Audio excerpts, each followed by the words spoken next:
So I was at Cliff Bar and saw this yoga class going on during business hours. So I'm starting to look at, well, what does yoga really mean in terms of a company trying to go green, trying to grow their revenues? Lynn Roulo, and you're a yoga instructor? I am. And you're, what's the name of your yoga practice? The type of yoga I practice is Kundalini yoga. And the reason I wanted to talk to you because you are also a CPA. I am. Okay, so I'm trying to make this connection. CPA, yoga instructor, you must know how this connects for businesses. I have watched my business performance improve dramatically after starting yoga, particularly going through teacher training, but really specifically learning to manage my breath. Wow. There's a statistic. Your accounting practice is Yeah. doing better. Absolutely. Tell me how.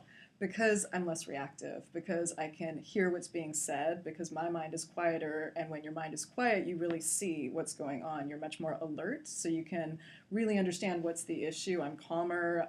My work is much more efficient.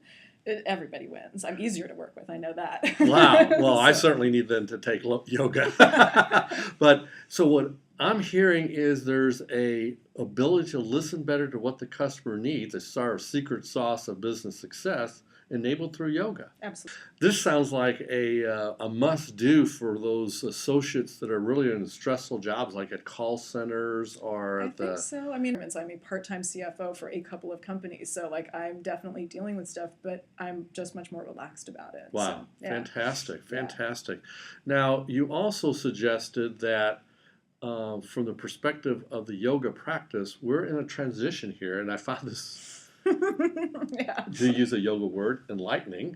Can you tell me what yoga thinks is going on in this volatile world of revolutions in the Middle East and China? What's going on? Well, the idea is that we're coming to the end of an age and entering a new age, and we're ending the Piscean age. And the Piscean age was all about access to information, was what gave you power. It was about hierarchy. It was about machines. Wow. In economics, we call that the industrial age. Yeah.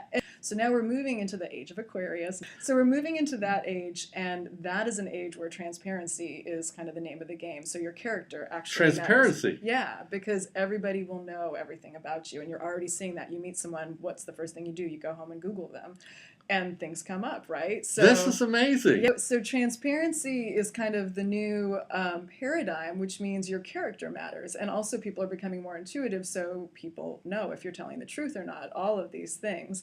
So since transparency is kind of the way it is, all of this is becoming the new shift.